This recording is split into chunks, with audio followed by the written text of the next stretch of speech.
And she is right there, comes directly up to the camera. Salut tout le monde, c'est Xavier, bienvenue sur Watch Mojo français. Aujourd'hui on se retrouve pour le top 20 des créatures les plus mortelles des océans.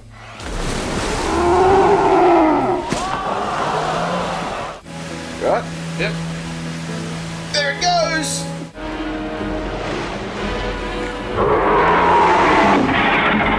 Pour cette liste, qui est forcément déconseillée aux thalassophobes, on va s'intéresser aux habitants des profondeurs les plus vicieux, les plus tordus et les plus dangereux qui soient. Je n'aborderai pas les espèces telles que le poisson globe, qui ne sont dangereuses que si on les mange. Quelles horreurs des eaux troubles vous hantent? Dites-moi quel poiscaille cauchemardesque vous tient éveillé la nuit. Numéro 20, la galère portugaise.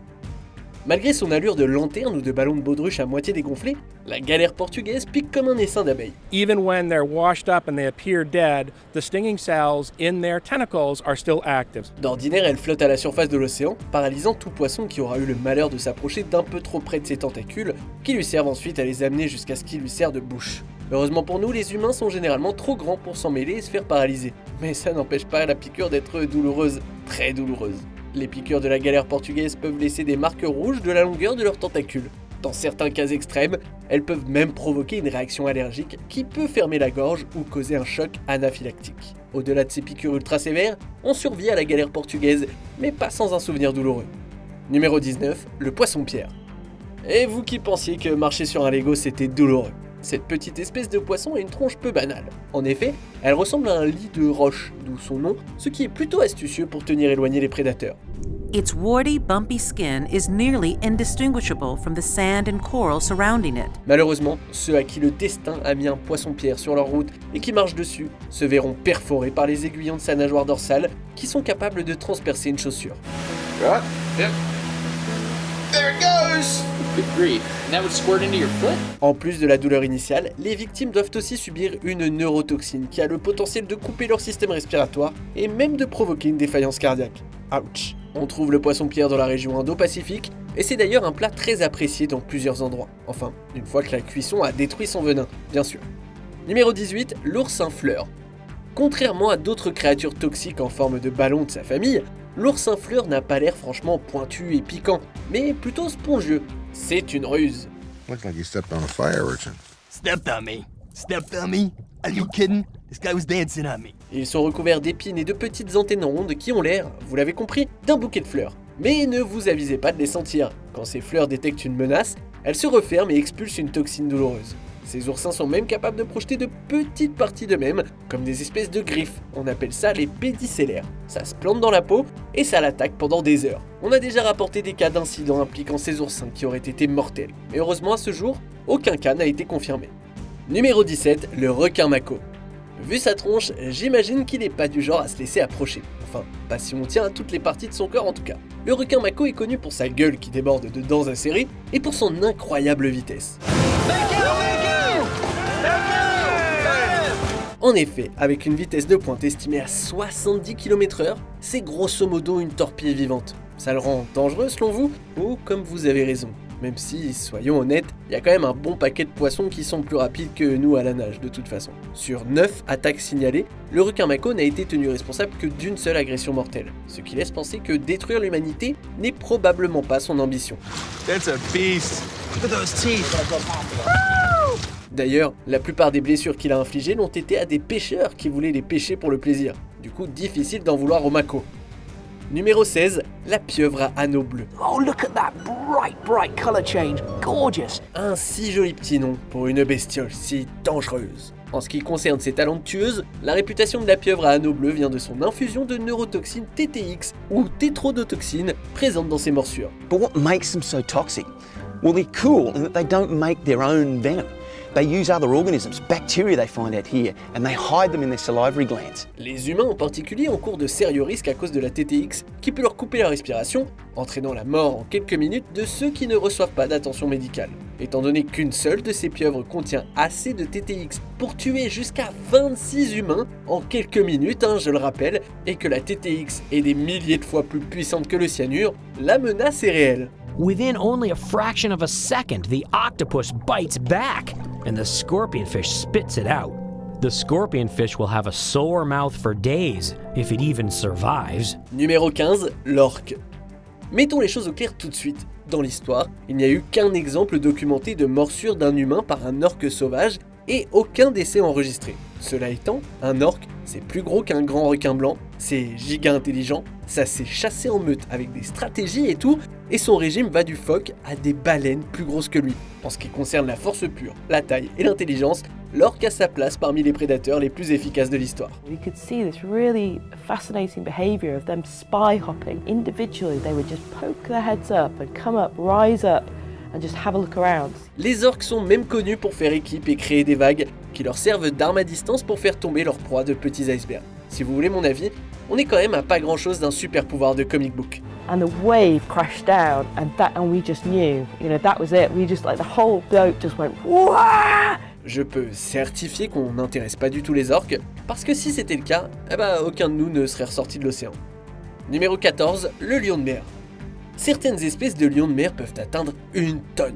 La bonne nouvelle pour nous, les humains, c'est que le régime alimentaire du lion de mer contient surtout du poisson, donc il y a peu de chances que vous soyez sur leur menu. Ça veut pas dire que vous pouvez vous la couler douce. Le lion de mer est un animal férocement territorial. À de rares occasions, il est arrivé que des humains se fassent mordre et même entraîner dans l'eau. Et bien que ça a l'air d'être une expérience terrifiante, les lions de mer ont ce point commun avec les orques de ne pas avoir envie de nous attaquer. Pour l'instant. S'ils changent d'avis un jour, leurs énormes dents et leur vitesse de nage nous poseront un sacré problème. Gripped me on the head and squeezed and squeezed. I was like, okay, that's a little bit hard. Numéro 13, le léopard de mer. Le léopard de mer s'est montré agressif envers les humains à de nombreuses occasions. And I swing the camera around, and all I have is the belly of a 13-foot female leopard seal. D'habitude, ils mangent du plancton, d'autres phoques et des manchots, mais il a été rapporté plusieurs fois qu'ils ont déjà pourchassé des explorateurs sur la glace de l'Antarctique et même que certains ont été emmenés sous l'eau. And she is right there, comes directly up to the camera. En 2003, un léopard de mer a réussi à tirer vers le fond un biologiste qui faisait de la plongée et le malheureux n'a pas survécu. Heureusement pour la plupart d'entre nous, le léopard de mer vit dans les eaux côtières de l'Antarctique. Donc, à moins que vous soyez une des rares personnes qui se rend là-bas pour des recherches, vous ne devriez pas en croiser sur votre route. Enfin bon, si jamais vous y allez un jour, essayez de vous tenir éloigné du bord de la glace. Le léopard de mer aime bien bondir hors de l'eau et surprendre ses proies. Numéro 12, la murène. That's the biggest moray eel I ever saw.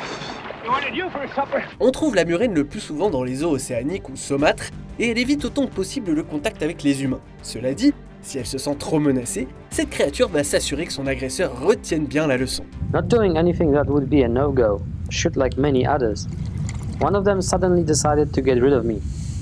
Caught completely off guard, I had to make a run for it. La morsure de la murène peut provoquer des blessures qui s'infectent facilement, car la murène a énormément de bactéries dans la gueule, et c'est sans parler de sa capacité à traquer et tuer d'autres poissons en faisant peu d'efforts. On compte même de petits requins parmi leurs victimes. Qui a osé dire que l'anguille électrique était la seule dangereuse dans la famille des anguilles? Sensing prey, the eel flushes it out into the open and delivers its death blow. 500 volts, enough to stun an adult human. Numéro 11, le barracuda. Rapide, vicieux et capable d'infliger de terribles blessures. Une combinaison bien flippante. Pouvant mesurer jusqu'à 2 mètres de long, le barracuda est aussi un nageur reconnu pour sa vitesse et pour être friand d'embuscades brutales. Even in murky waters, they have great orientation skills and can find their way without any difficulty. This helps them considerably when finding their prey. Il attend patiemment avant de charger comme un zinze et de mordre sa proie. Ses dents pointues suffisent à déchiqueter nerfs et autres vaisseaux sanguins. Barracudas don't leave their prey much time to think. Their victims always need to be on guard. Comme si ça ne suffisait pas, certains barracudas ont en eux la ciguatoxine, qui peut donner aux victimes la nausée, des hallucinations et autres joyeux effets secondaires. Numéro 10, l'orphie. L'orphie présente un danger de type peu orthodoxe. En effet, ce poisson n'est pas assez gros pour nous manger. Non, il n'est pas venimeux non plus, et il ne s'énerve pas pour des raisons territoriales. Nope, c'est juste un poisson tout fin avec une gueule très longue et pointue. Il aime bien aussi les lumières des bateaux. But if you're a person, like the snorkeler, in the water, then it's not so much those teeth, it's the whole snout that becomes the weapon. En fait, ça attise tellement sa curiosité que ça lui arrive de filer à toute berzingue et de sauter hors de l'eau à plusieurs dizaines de km/h pour voir ce qui se passe sur le pont des navires. Sauf que pour ceux présents à ce moment-là, ça signifie d'assister à une espèce de tir de barrage de flèches à écailles, un peu comme si la guerre avec Atlantide était déclarée. And it just sounded like bullets hitting the canoe. Les blessures vont de la morsure ou de la petite griffure à de vrais trous si le bec des poissons frappe avec suffisamment de force. Numéro 9, la raie pastenague. Cette raie a peut-être un comportement qui a l'air passif comme ça, mais surtout ne la sous-estimez pas. La raie pastenague, habituellement relaxe, sait se défendre et peut même infliger de sérieux dégâts avec sa queue qui lui sert de lance. Celle-ci se durcit à chaque fois que la raie détecte une menace, et son bout dentelé est capable de trancher des artères, sans parler du venin qu'elle injecte et qui est un grand danger pour les mammifères. Imagine being stabbed by a large steak knife, only this one's smeared with poison and it really shreds your flesh. La dangerosité mortelle de la raie s'est démontrée en 2006, quand l'expert de la vie sauvage et animateur télé Steve Irwin est mort après que la queue d'une pastenague l'ait poignardé à plusieurs reprises dans le cœur. Numéro 8, le requin bulldog. Alors, suivez bien ce que je vais dire. Cette liste est certes celle des créatures les plus dangereuses des océans, mais le requin bulldog est au top de sa dangerosité quand il n'est pas dans l'océan. Alors, non, pas de panique. Les requins n'ont pas trouvé le moyen de se déplacer sur Terre, pour l'instant. Mais le requin bulldog, lui, il sait nager dans les terres, c'est-à-dire il sait remonter les rivières et débarquer dans les lacs par exemple. Comme la plupart des requins, il n'est pas spécialement intéressé par les humains en tant que proie, mais il est assez costaud pour vous envoyer à l'hosto si jamais il vous croquait par curiosité. À cause de cette proximité grandissante, le requin bulldog a attaqué plus d'humains que n'importe quelle autre espèce, en dehors du grand blanc et du requin tigre. Ils ont blessé plus d'une centaine de personnes et fait au moins 25 victimes. Numéro 7, le cône. Les escargots sont des créatures spongieuses, visqueuses, et qui prennent leur temps pour transporter leur petite maison sur leur dos. Alors, comment ça se fait qu'ils finissent sur notre liste des créatures les plus mortelles ? Eh bien, les escargots coniques sont ici à cause de leur espèce de dents en forme d'harpon qui injectent du venin et dont ils se servent pour chasser. Ouais, c'est bien ça, un harpon venimeux. Comme ça fait un peu arme de méchant de dessin animé. Et pourtant, ça rigole pas, mais alors pas du tout. Tenez-vous bien, le cône géographe est tout simplement l'animal le plus venimeux au monde. Basta. Au moins une trentaine de personnes ont succombé à leur rencontre avec des cônes. Mais vu que c'est un animal dangereux qui se cache dans un joli coquillage sur des plages éloignées, si ça se trouve, il est responsable d'encore plus de morts que ça. When they inject their venoms, they're not just injecting a few toxins that can kill people. They're injecting what turns out to be a very complicated cocktail. Numéro 6, le requin tigre. Le requin bulldog est imposant, c'est vrai. Le requin tigre, c'est une autre catégorie. You look at that whippy tail, that thing comes up, it's like you're flipping out, it looks like an alien, like whack, whack, take your head off. Ce gros requin a la réputation d'attaquer et de manger n'importe quoi, même de plus petits requins, et c'est d'ailleurs l'un des requins les plus impliqués dans des morsures fatales.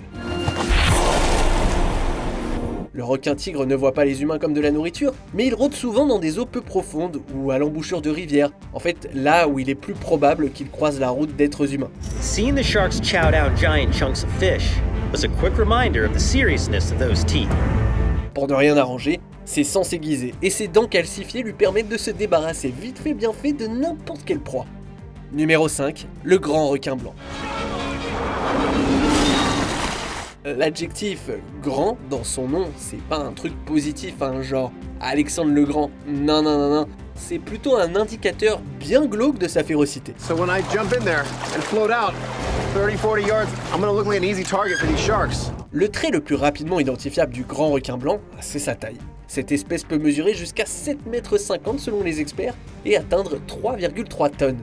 Le grand blanc a une autre particularité, il fond sur ses proies par en dessous, la gueule grande ouverte, permettant à ses mâchoires remplies de dents tranchantes comme des rasoirs de faire le plus de dégâts possible. The most impressive feature of the great white is its biting power, which measures around 18,000 newtons. Pas étonnant qu'un cinquième des attaques du grand requin blanc soit fatale, étant donné la férocité présente.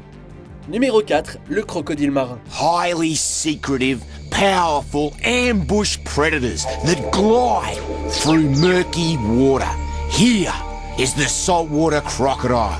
Craignez le crocodile qui frappe quand on s'y attend le moins. Comme son nom le suggère, le crocodile marin peut tout à fait traverser de grandes étendues d'eau, ce qui lui a permis de se répandre à travers toute l'Asie du Sud-Est avec une facilité terrifiante. if they can get into your bathtub, they'll get into it. You know, they'll just about go anywhere. Le crocodile marin aurait une morsure 10 fois plus puissante que celle du grand blanc. Mais même sans ça, sa taille et sa stature lui permettent d'attraper ses proies avec une facilité déconcertante. Have a go at the size of him! What a whopper! He's immense! Lors d'une bataille de la Deuxième Guerre mondiale, des centaines de soldats japonais qui ont traversé des marécages au Myanmar auraient été dévorés par des crocodiles marins. This is our modern-day dinosaur, the ruler of this entire territory. This is my reason for being here. J'ai un peu chaud moi, pas vous? Numéro 3, le requin longimane. Comme je l'ai dit plusieurs fois, les requins sont habituellement pas hyper intéressés à l'idée de nous becqueter. Mais il y a un moment où la règle normale ne s'applique pas, une envie pressante de bouffe. Quand il y a du sang et de l'agitation dans l'eau, certaines espèces, comme le particulièrement agressif requin longimane, perdent totalement les pédales. Et qu'est-ce qui entraîne plus de sang et d'agitation qu'un naufrage? Il n'y a eu qu'une poignée de décès confirmés suite à des attaques de longimane, mais beaucoup d'épaves et de naufragés ne sont pas signalés. Si tous les naufrages se déroulent comme celui de l'USS Indianapolis lors de la Deuxième Guerre mondiale, on ne saura probablement jamais combien d'humains ont servi de repas aux longimane. Mais rien que pour l'Indianapolis, on estime qu'il y en a eu entre une dizaine et 150. Oui, on est d'accord, c'est pas une fourchette, c'est carrément un râteau. Numéro 2, la méduse boîte. Doesn't look like much, translucent blob of goo. But it can see, it can sense that you're there, and it has some of the most toxic venom in the world. En ce qui concerne les dangers marins, la taille n'a pas vraiment d'importance. Pour preuve, la méduse boîte, une catégorie de méduses qui compense sa petite taille avec une piqûre hors pair. Suppose you're going to tell me the scariest animal is a shark. Try box jellyfish. Ceux qui sont victimes du toucher venimeux des tentacules de la méduse souffriraient d'une douleur extrême et d'une forte sensation de brûlure. La méduse boîte serait si puissante que certaines personnes sont même victimes d'arrêt cardiaque mortel quelques minutes après avoir été piquées. And this is what a deadly sea wasp looks like. It's one of the most venomous creatures in the ocean. Contact with its tentacles causes death within a short period of time unless there is medical help close by. Le pire, c'est que c'est vachement dur de repérer une méduse boîte avant qu'elle ne passe à l'acte. Bah ouais, à cause de sa taille et de sa quasi-transparence. On arrive presque à la fin. Nous publions de nouvelles vidéos chaque jour, alors avant de continuer, abonnez-vous et activez la petite cloche et les notifications sur téléphone pour ne rien rater. Numéro 1, le serpent marin. Sea snakes have also developed an internal physiology that allows them to move more efficiently through water. Comme si les serpents terrestres ordinaires ne présentaient pas assez de danger pour le monde. Manque de bol, le serpent marin aussi, bien que généralement indifférent par rapport aux autres animaux, est une menace à cause de son venin. They use this venom to hunt, and fortunately, attacks on people are extremely rare. Lors des rares occasions où un serpent marin choisit d'injecter sa toxine via morsure à ce qu'il perçoit comme un agresseur, alors sa cible va souffrir d'une longue liste de symptômes. Les effets vont de la nausée à une douleur générale, à une maladie qui ressemble au tétanos, en passant par les défaillances cardiaques. C'est un sort tragique que réserve cet animal, autrement assez passif. As one group of hunters searches the reef, they're joined by the other. Que pensez-vous de notre sélection? Et surtout, où est-ce que vous allez aller cet été maintenant que vous avez totalement annulé vos vacances à la mer? Dites-le moi en commentaire et checkez cette autre super vidéo de Watch Mojo français.